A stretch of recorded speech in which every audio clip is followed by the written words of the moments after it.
రుచి మరుగుతున్నారు. పిల్లలు ఏంటి, పెద్దవాళ్ళు ఏంటి, అందరూ చర్చి మానేసి ఇష్టలు విడిగా తిరగడానికి రుచి మరుగుతున్నారు. ఒక అతనంట, ఒక యవనస్తుడు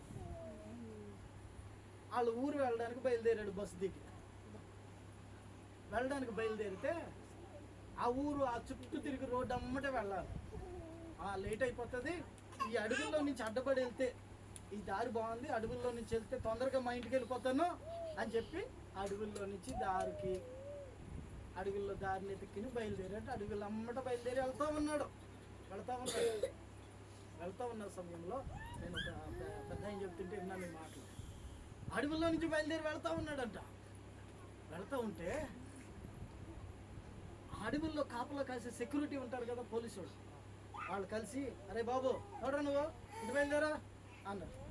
అతను అన్నాడు, అయ్యా మా ఊరు వెళ్ళడానికి ఇటు షార్ట్ కట్ రూట్ ఉంది, అందుకని ఇటు బయలుదేరాను అన్న.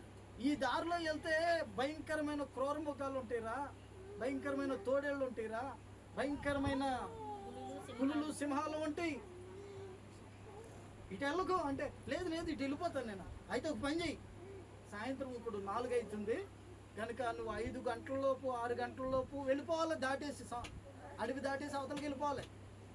2 గంటల్లో నువ్వు వెళ్ళిపోవాలి, లేకపోతే చీకట పడేదాకా అడవుల్లో ఉన్నావా కష్టం బిడ్డ అన్నాడు. సరేనండి అలాగే వెళ్తానండి అన్నాడు. వెళుతూ ఉండగా అడవుల్లో ఒక చెట్టు వైపు చూశాడు. తేనె పొట్టు కనపడింది. తేనె పొట్టు ఏంటిది? తేనె పొట్టు కనపడితే, అబ్బా తేనె పొట్టు కనపడింది అని చెప్పి ఆ తేనె పొట్టు తీసుకుని తిని అప్పుడు వెళ్దాంలే తొందరగానే అని చెప్పి చెట్టు ఎక్కి ఆ తేనె పొట్టు తీసుకున్నాడు. తింటా ఉన్నాడు. ఆ తేనె పొట్టు తినే ఆ సరదాలో, ఆ తేనె తినే సరదాలో టైం అయిపోయింది. చీకటి పడిపోయింది.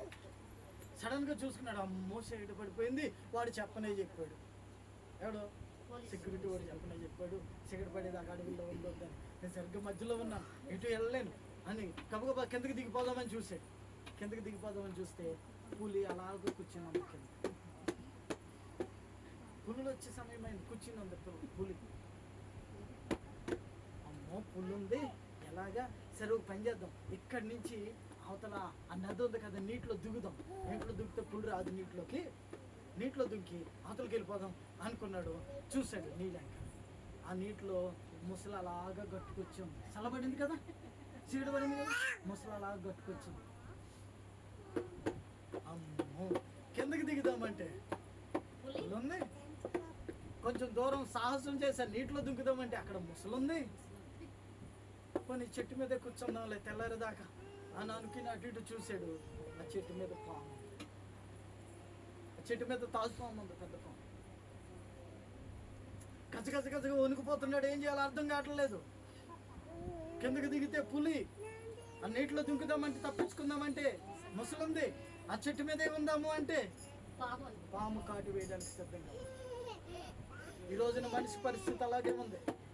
వెళదాంలే, రేపు వెళ్దాంలే, ఎల్లుండి వెళ్దాంలే చర్చికి, వచ్చే వారం వెళ్దాంలే చర్చికి, వచ్చే వారం మారు మనసు పొందుదాంలే, వచ్చే పండగకి బాప్తీసం తీసుకుందాంలే, వచ్చే ఏడాది బాప్తీసం తీసుకుందాంలే, వచ్చే సంవత్సరం మానకుండా చర్చికి వెళ్దాంలే, ఇంకా టైం ఉందిలే అని పాపంలో పడిపోయి సినిమాలని, షికారులని, డ్యూటీలని, సంపదని, బంగారం అని, ఎండని జుర్రుకుంటూ ఉన్నారు. తీయగా ఉంది పాపము తీయగా ఎంటాడుతుంది నిన్ను. ఎటు వెళ్ళినా రుచి తగులుతుంది నీకు. ఎటు వెళ్ళినా సరదాగా మాట్లాడే జనం, ఎటు వెళ్ళినా జోకులు వేసుకునే ఫ్రెండ్స్. నువ్వు అనుకుంటున్నావు ఏమనుకుంటున్నావు తెలుసా? ఇవాళ ఎంజాయ్ చేయకపోతే ఇంకెప్పుడు ఎంజాయ్ చేస్తాను నా లైఫ్ అని నీవు అనుకుంటున్నావు.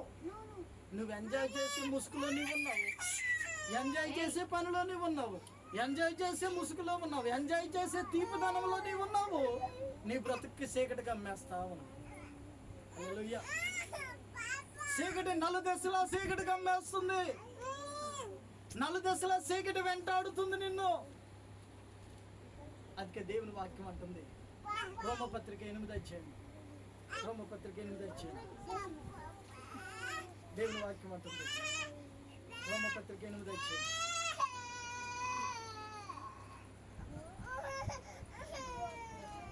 ఐదో అధ్యాయం 8వ వచనం.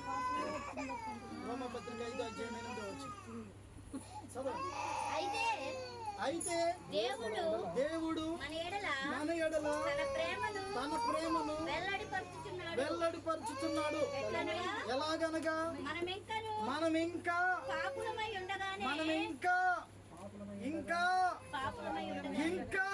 చీకట్లో ఉండిపోతున్నాం, ఇంకా చెట్టు మీద ఉంటున్నాం, ఇంకా పాపులమై ఉండగానే క్రీస్తు మన కొరకు చచ్చిపోయాడంట. అబ్బా హల్లెలూయా.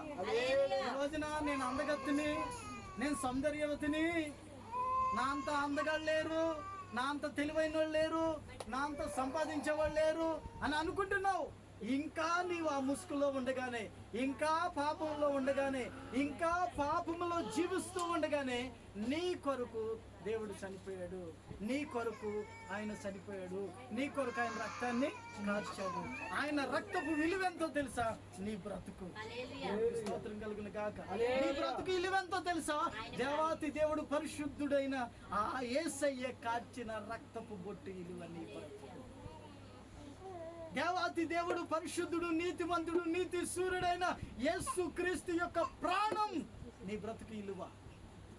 ఈ రోజున ఇంకా పాపంలో జీవిద్దాం అనుకుంటున్నావా? ఇంకా ఎంజాయ్ చేద్దాం అనుకుంటున్నావా? ఇంకా తిరిగి వద్దాంలే, ఈ రాత్రికి తిరిగి వద్దాం, రేపు తిరిగి వద్దాం, ఈ వారానికి అక్కడక్కడ తిరిగి వద్దాం అని అనుకుంటున్నావా? ఒక మాట చదువుదామా?